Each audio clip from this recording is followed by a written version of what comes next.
Channel Study Mandiri kali ini membahas kalimat pasif simple past tense. Pada dasarnya, rumus kalimat pasif sangat sederhana sekali, yaitu to be plus verb 3. Tentunya harus disesuaikan dengan tensesnya. Karena yang dibahas kali ini simple past, yaitu kejadian yang dilakukan dan telah selesai di waktu lampau.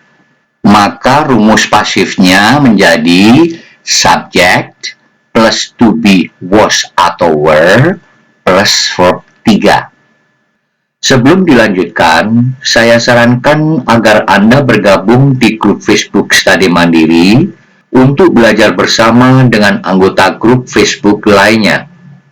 Dalam belajar bahasa Inggris, saya mengajak untuk tidak dihafal, tapi dimengerti.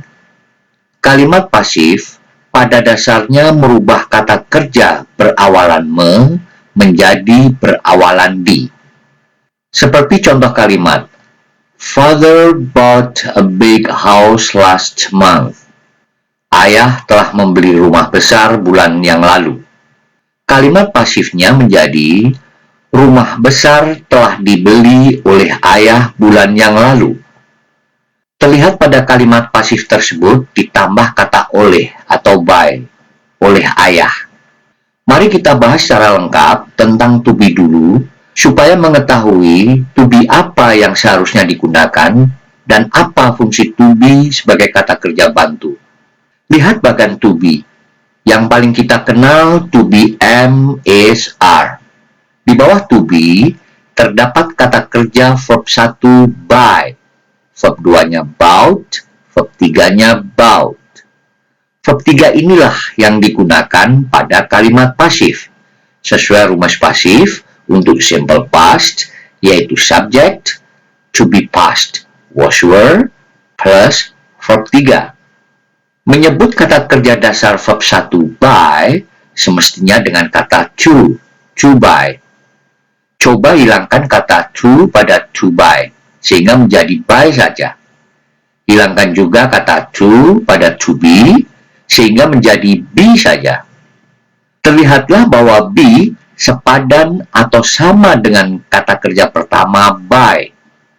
Tidak beda halnya to be atau be, karena juga sebagai kata kerja, tepatnya disebut kata kerja bantu, maka sepadan atau sama dengan kata kerja by, verb 1, sehingga to be atau be juga mengalami perubahan bentuk. To be bentuk pertama adalah am, is, are, sama dengan verb 1 by. Bentuk pastnya was, were, dan bentuk ketiganya been. To be, am, is, are, was, were, been tentunya juga sebagai kata kerja yang fungsinya membantu. Membantu yang bagaimana? Pertanyaan tersebut akan terjawab nanti dalam proses merubah menjadi kalimat pasif. Father bought a big house last month. Kalimat ini bentuk tensesnya simple past. Kalimat pasifnya, a big house was bought by him atau by father. Lihat to be past dari am, is, are adalah was atau were. Maka to be yang dipakai adalah bentuk past juga, yaitu was, karena subjeknya a big house, sama dengan it. Tentunya bila jamak atau they, we, you menggunakan to be past yang were. Kemudian yang kedua, terlihat di kalimat pasifnya bahwa a big house sebagai subjeknya, yaitu diambil dari objek kalimat aktif. Kemudian yang ketiga, kata kerja utamanya buy, membeli, karena bentuk simple past, kata kerjanya verb 2, bought. Dan untuk pasif, tentunya harus menggunakan verb 3, yang kebetulan verb 3-nya sama, bought. Dari buy, bought, bought. Dengan subjeknya a big house dan predikatnya bought, perlu bantuan untuk menghubungkan subjek dan predikat tersebut. Untuk itulah diperlukan kata kerja bantu yang sesuai dengan bentuk past, yaitu was, karena big house kata gantinya it. Disinilah to be berperan membantu sekaligus sebagai rumus pasif to be plus verb 3.